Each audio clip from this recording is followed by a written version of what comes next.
আন্তর্জাতিক সময়ের সঙ্গে আছি আমি কাজল আব্দুল্লাহ।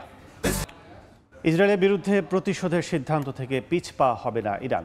দেশটির সর্বোচ্চ নেতা আয়াতুল্লাহ আলী খামেনি এমন কড়া হুঁশিয়ারি উচ্চারণ করে বলেছেন, যে কোনো মূল্যে শাস্তি পেতেই হবে তেল আবিবকে। সতর্ক অবস্থায় রয়েছে নেতানিয়াহু প্রশাসন। তবে মার্কিন প্রেসিডেন্ট জো বাইডেন বলেছেন, হামাসের সঙ্গে যুদ্ধবিরতির চুক্তি করলেই ইসরায়েলি ভূখণ্ডে আক্রমণ থেকে সরে আসতে পারে ইরান। হত্যার প্রতিশোধের আগুনে জ্বলতে থাকা ইরান বারবার হুমকি দিচ্ছে, ইসরায়েলে যে কোনো সময় বড় ধরনের হামলা চালাবে তারা। সম্ভাব্য হামলা ঠেকাতে সতর্ক অবস্থায় রয়েছে তেল আবিবও। মধ্যপ্রাচ্য জুড়ে সর্বাত্মক যুদ্ধ শুরু হওয়ার শঙ্কায় নিজেদের সিদ্ধান্ত থেকে সরে আসতে তেহরানকে চাপ দিচ্ছে যুক্তরাষ্ট্রসহ পশ্চিমা মিত্ররা। তবে আবারও ইরানের সর্বোচ্চ নেতা আয়াতুল্লাহ আলী খামেনি স্পষ্ট জানিয়েছেন, প্রতিশোধের সিদ্ধান্ত থেকে পেছানোর কোনো সুযোগ নেই। বৃহস্পতিবার খামেনি ইসরায়েলকে কড়া হুঁশিয়ারি দিয়ে বলেন, সামরিক, রাজনৈতিক অথবা অর্থনৈতিক যে কোনো হামলার পরিকল্পনা থেকে পিছিয়ে গেলে সৃষ্টিকর্তা কঠোর শাস্তি দেবেন। এছাড়া গত এপ্রিল মাসে সিরিয়ায় ইরানি কনসুলেটে ইসরায়েলি হামলার জন্য অবশ্যই শাস্তি পেতে হবে তেল আবিবকে। ইরানের নতুন প্রেসিডেন্ট মাসুদ পেজেশকিয়ান খামেনির কঠোর অবস্থানের সঙ্গে সম্মতি জানিয়েছেন। এদিকে ইসরায়েলে হামলার পরিকল্পনা থেকে ইরান এখনও সরে আসেনি বলে নেতানিয়াহু প্রশাসনকে সতর্ক করেছে হোয়াইট হাউস।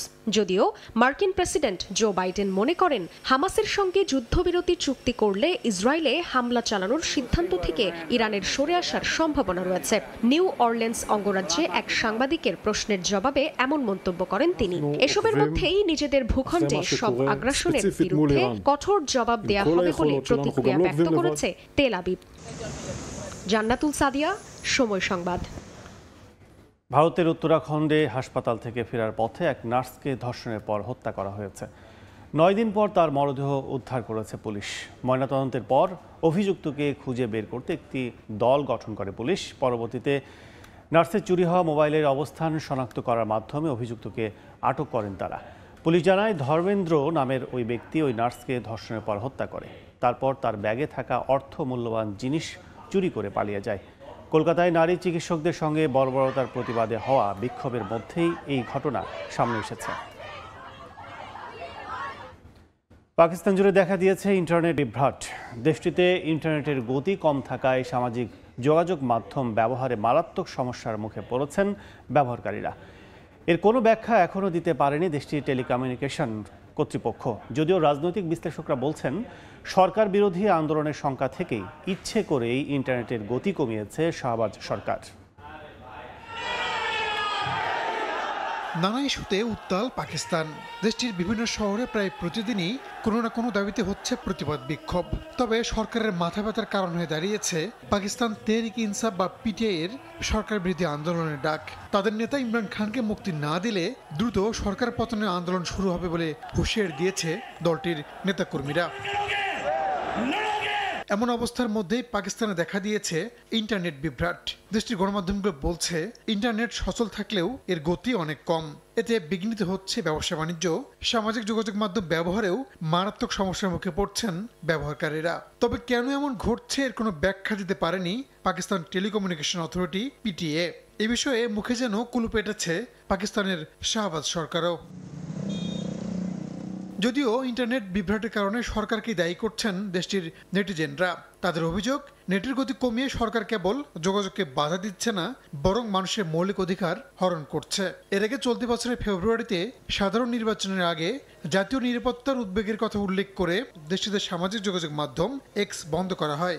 এখনও সেটা বন্ধই রয়েছে, যদিও ভিপিএন ব্যবহার করে মাধ্যমটি ব্যবহার করছেন ব্যবহারকারীরা। এদিকে রাজনৈতিক বিশ্লেষকরা বলছেন, ইচ্ছে করে ইন্টারনেটের গতি কমিয়েছে শাহবাজ সরকার। সামাজিক মাধ্যম ব্যবহার করে সরকার বিরোধী জোরালো আন্দোলনের সংখ্যা থেকেই এই পদক্ষেপ নেওয়া হয়েছে বলে দাবি করা হয়। রাহানুল রানা। যে কোনো মুহূর্তে গুপ্ত হত্যার শিকার হতে পারেন বলে আশঙ্কা প্রকাশ করেছেন সৌদি যুবরাজ মোহাম্মদ বিন সালমান। সৌদি আরব ও ইসরায়েলের মধ্যে সম্পর্ক স্বাভাবিক করার প্রচেষ্টা চালানোই তার মৃত্যুর কারণ হতে পারে বলে ধারণা করছেন তিনি। মিশরের নেতা আনোয়ার সাদাতের নজির টেনে মার্কিন কংগ্রেস সদস্যদের সামনে নিজের আতঙ্ক প্রকাশ করেন সালমান। বুধবার এক প্রতিবেদনে বিষয়টি তুলে ধরেছে মার্কিন গণমাধ্যম পলিটিকো।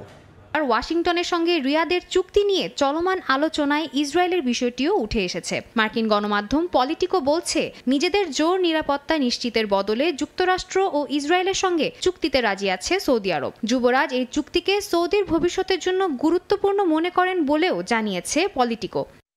এর আগেও বিভিন্ন সময়ে হত্যার হুমকির মুখোমুখি হয়েছেন সৌদি যুবরাজ। তবে এবারই জীবন নিয়ে এতটা ভয় কেন, এই নিয়ে উঠছে নানা প্রশ্ন। নিজের প্রাণশঙ্কাকে পুঁজি করে যুক্তরাষ্ট্রের উপর চাপ সৃষ্টি করে নিজের পছন্দ অনুযায়ী একটি চুক্তি তৈরি করতে চাচ্ছেন যুবরাজ বলে ধারণা করছেন অনেকে। তাই সৌদি ও ইসরায়েলের মধ্যবর্তী এই সম্ভাব্য চুক্তিকে মোহাম্মদ বিন সালমানের একটি চতুর কূটনৈতিক চাল হিসেবে দেখছে যুক্তরাষ্ট্র। সাদিয়া তাসনিম, সময় সংবাদ। 6.3 মাত্রার ভূমিকম্পে কেঁপে উঠেছে তাইওয়ানের পূর্বাঞ্চল। স্থানীয় সময় শুক্রবার ভূমিকম্পটি আঘাত হানে, তবে তাৎক্ষণিকভাবে কোনো হতাহতের খবর পাওয়া যায়নি। আবহাওয়া দফতর জানায়, সমতল থেকে 9.7 কিলোমিটার গভীরে এর উৎপত্তি। দুইটি টেকটনিক প্লেটের সংযোগস্থলে অবস্থিত হওয়ায় তাইওয়ান পৃথিবীর অন্যতম ভূমিকম্প প্রবণ অঞ্চলগুলোর মধ্যে একটি। দীর্ঘ 5 বছর বন্ধ থাকার পর পর্যটকের জন্য খুলে দেওয়া হয়েছে উত্তর কোরিয়ার সীমান্ত। আগামী ডিসেম্বরে পর্যটকদের জন্য উত্তর কোরিয়ার রাজধানী পিয়ংইয়ং সহ আরও কয়েকটি শহর খুলে দেওয়া হবে। করোনা মহামারীর কারণে প্রায় 5 বছর দেশটির সীমান্ত বন্ধ ছিল। জানা গেছে, শুধু যুক্তরাষ্ট্রের নাগরিক ছাড়া বিশ্বের সব দেশের নাগরিকদের জন্য পর্যটকের জন্য অনুমতি দিয়েছে উত্তর কোরীয় সরকার। অনুষ্ঠানে জাপানের নেতারা আর কখনো যুদ্ধ না করার অঙ্গীকার নিয়েছেন।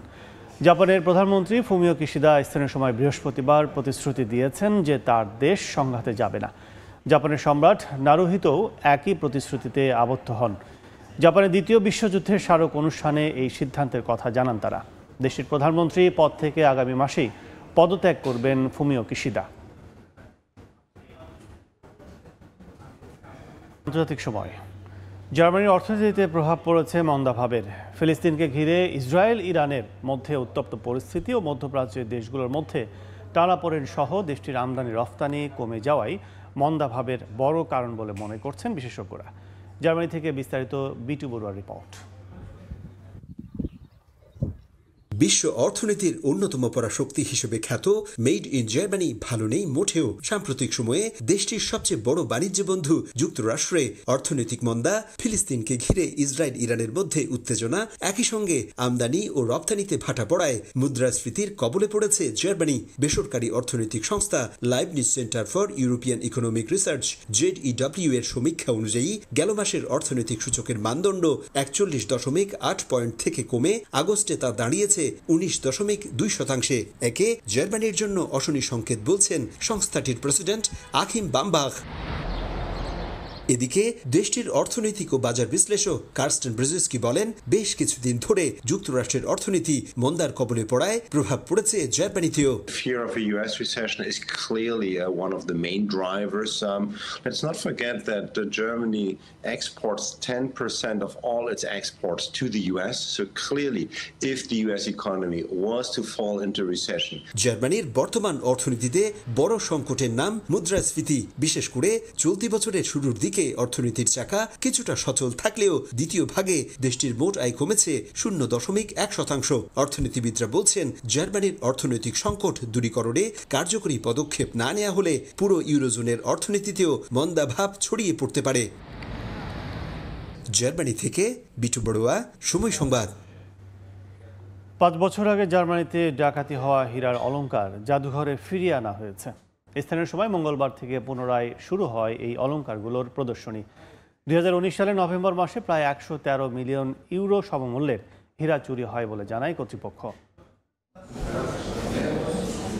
ছোট বড় বিভিন্ন কাচের বাক্সে ঝলমল করছে হীরার অলংকার, তলোয়ার, ব্রোচ সহ আরো কত কি। তা দেখতে ভিড় জমাচ্ছেন শত শত মানুষ। 5 বছর আগে চুরি হওয়া হীরার অলংকার পুরানো রূপে আবার জায়গা করে নিয়েছে জার্মানির গ্রুয়েনেস গেলবে জাদুঘরে। 2019 সালের নভেম্বরে এক ডাকাতিতে প্রায় 4300 হীরাযুক্ত কয়েকটি অলংকার চুরি হয় জাদুঘর থেকে, যার বাজার মূল্য প্রায় 113 মিলিয়ন ইউরো। পরবর্তীতে 2022 সালে এই অলংকারগুলো উদ্ধার করে পুলিশ, যার মধ্যে অধিকাংশই ইউরোপের প্রাচীন শিল্পকলার অংশ। তবে ড্রেসডেনের সাদা হীরা খচিত একটি গয়না এখনো খুঁজে পাওয়া যায়নি। 2 বছর আগে গহনাগুলো খুঁজে পাওয়া গেলেও আইনি মামলা চলায় সেগুলো প্রদর্শনীর ব্যবস্থা করা সম্ভব হয়নি। তবে এখন এগুলো প্রদর্শন করা সম্ভব হয়েছে। সামান্য ক্ষতিগ্রস্ত হলেও তা খালি চোখে ধরা পড়ার মতো নয় বলে জানিয়েছেন জাদুঘরটির ডিরেক্টর জেনারেল। এত সূক্ষ্ম কিছু ক্ষতি হয়েছে যা শুধুমাত্র বিশেষজ্ঞের চোখে পড়বে, খালি চোখে তা দেখা যায় না বললেই চলে। জাদুঘরের এই দালানটিকে দেশটির অন্যতম নিরাপদ দালান বলে মনে করা হতো, তাই এই ডাকাতিকে নিজেদের নিরাপত্তা ব্যবস্থার বিষয়ে একটি শিক্ষা হিসেবে মনে করছেন কর্তৃপক্ষ। ঘটনাটি আমাদের জন্য একটি তিক্ত অভিজ্ঞতাই বটে, তবে আমাদের উচিত নিজেদের ভুল থেকে শিক্ষা নেওয়া। যে দালানটিকে আমরা ইউরোপের সবচেয়ে নিরাপদ জায়গাগুলোর একটি মনে করতাম, সেখানে এমন হামলা আমাদেরকে হতবাক করে দিয়েছে। তবে আমরা এখন প্রয়োজনীয় পদক্ষেপ গ্রহণ করেছি। চুরি হওয়া সামগ্রীগুলো 18 শতক থেকে ইউরোপের রাজাদের দরবার আলোকিত করেছে। দ্বিতীয় বিশ্বযুদ্ধের সময় অলংকারগুলো লুট করে নিয়ে যায় সোভিয়েত ইউনিয়ন, যা পরবর্তীতে 1958 সালে পুনরায় ড্রেসডেনে ফিরিয়ে আনা হয়। সাদিয়া তাসনিম, সময় সংবাদ। দেখছেন আন্তর্জাতিক সময়। পেরুর একটি মন্দিরে পাওয়া গেছে 3800 বছরেরও বেশি পুরনো 4টি মানব কঙ্কাল। প্রত্নতাত্ত্বিক নিদর্শনের জন্য পরিচিত দক্ষিণ আমেরিকার দেশটির উপকূলীয় প্রদেশ ভিরুতে পাওয়া এই কঙ্কালগুলো প্রত্নতাত্ত্বিকদের মধ্যে আগ্রহের জন্ম দিয়েছে। অজানাকে জানার আগ্রহ মানুষের চিরন্তন। একদিকে অতীত সভ্যতার উপাদান ও পুরনো দিনের জীবনযাপন সম্পর্কে জানার চেষ্টা, তেমনি এসব উপাদান প্রত্নতাত্ত্বিক গবেষণার জন্য খুবই গুরুত্বপূর্ণ। এবার পেরুর উপকূলীয় প্রদেশ ভিরুতে পাওয়া গেছে কয়েক হাজার বছরের পুরনো 4টি দেহাবশেষ। প্রত্নতাত্ত্বিক নিদর্শনের জন্য পরিচিত পেরুর উত্তরাঞ্চলের একটি বিরানভূমিতে আবিষ্কৃত পুরানো মন্দিরে তাদের সমাধির দেখা মিলে। প্রত্নতাত্ত্বিকরা বলছে, প্রাচীনকালে অনেক মানুষ স্বর্গের আশায় সমাধির জন্য মন্দিরকে বেছে নিতেন। সেখানে কয়েক হাজার বছরের পুরানো দেহাবশেষ খুঁজে পাওয়ার কারণ হিসেবে সেটিকেই বিবেচনা করা হচ্ছে। কঙ্কালগুলো 3100 থেকে 3800 বছরের বেশি পুরনো বলে মনে করছেন গবেষণা পরিচালনাকারী দলের এক প্রত্নতত্ত্ববিদ। এত ছোট একটি স্থানে 4টি সমাধি পাওয়া গেছে। আমাদের মনে হয় এখানে আরো অনেক সমাধি থাকতে পারে। একই সঙ্গে ঘটনাটি এই স্থানটিকে গুরুত্বপূর্ণ করে তুলেছে।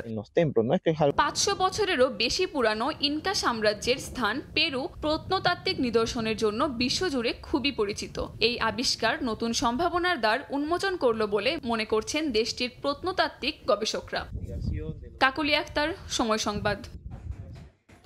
অটোমান শাসক সুলতান সুলেমানের নানা নিদর্শন ঘিরে এখনও আগ্রহের শেষ নেই পর্যটকদের। সুলেমানিয়া মসজিদ ও তার সমাধি দেখতে প্রতিদিনই আসেন দর্শনার্থীরা। এছাড়া ইস্তাম্বুল ভ্রমণে পর্যটকদের আগ্রহের কেন্দ্র বিন্দুতে সুলতান আহমেদ মসজিদ, যেটি পরিচিত ব্লু মসজিদ নামেও। রেজওয়ানা কাব্যের ক্যামেরায় তারিকুল হাসান আশিকের রিপোর্ট। অটোমান শাসনামলের সবচেয়ে সফল শাসক সুলতান সুলেমান নির্মিত অসংখ্য স্থাপনাগুলোর মধ্যে সবচেয়ে দৃষ্টিনন্দন সুলেমানিয়া মসজিদ। তৎকালীন সময়ের সবথেকে সেরা স্থপতি সিনানের নকশায় করা মসজিদটি এখনও ইস্তাম্বুলে আসা পর্যটকদের আকর্ষণের কেন্দ্রবিন্দুতে। ভেতরকার চোখ ধাঁধানো নকশাসহ চমৎকার নির্মাণশৈলী নজর কাটছে এখনও। মসজিদের ঠিক পাশেই রয়েছে সুলাইমান সহ তার সন্তানদের সমাধি। নামাজ আদায়ের পাশাপাশি সেখানে থাকা সুলাইমানের স্ত্রী ও অটোমান শাসনামলের অন্যতম ক্ষমতাধর নারী হুররাম সুলতানের সমাধি দেখতেও আসেন অনেক পর্যটক। অন্যদিকে স্থাপত্যশৈলীতে অনন্য 1700 শতাব্দীতে নির্মিত সুলতান আহমেদ মসজিদ বা ব্লু মসজিদও নজর কাটছে পর্যটকদের। সুলতান প্রথম আহমেদের নির্দেশে মসজিদটির নকশা করেছিলেন সে সময়ের অন্যতম সেরা স্থপতি মেহমেদ আগা। মসজিদটির কারুকাজ থেকে শুরু করে গম্বুজ বা দরজা জানালা সবকিছুতেই প্রকাশ পায় অটোমানদের রুচিবোধ। ব্লু মসজিদে একসাথে নামাজ আদায় করতে পারেন 10,000-এর বেশি মুসল্লি। মসজিদ দুটির সৌন্দর্যে অভিভূত পর্যটকরা। ট্যুর গাইড হিসেবে আমি প্রায় প্রতিদিন শতাধিক পর্যটককে নিয়ে এই মসজিদে ভ্রমণ করি। মসজিদটির সৌন্দর্যে পর্যটকরা যেমন মুগ্ধ হয়, তেমনি আমার কাছেও মনে হয় আমিও নতুন করে দেখছি মসজিদটি। ইস্তাম্বুলের অনেক মসজিদের নির্মাণশৈলী প্রায় একই, তবে এই মসজিদটির কারুকাজ আমাকে মুগ্ধ করেছে। অসাধারণ স্থাপনা এটি। নামাজের সময় শুধুমাত্র মুসল্লি ও বাকি সময় দুটো মসজিদই উন্মুক্ত থাকে সাধারণ পর্যটকদের জন্য। 1700 শতাব্দীতে অটোমান শাসনামলে নির্মিত অনন্য স্থাপত্যশৈলী এই ব্লু মস্ক। এত বছর পরেও এর ভেতরকার সৌন্দর্য তো বটেই, বাইরের পারিপার্শ্বিক সৌন্দর্যেও মুগ্ধ বিশ্ব পর্যটকরা। তাই প্রতিদিনই অসংখ্য পর্যটক আসেন এই মসজিদটি ভ্রমণ করতে।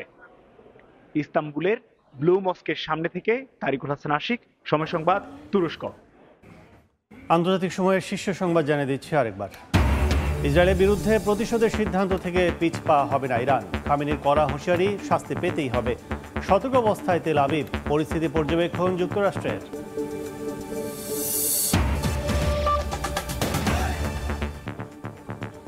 এই ছিল আন্তর্জাতিক সময়। সঙ্গে থাকুন সময়ের।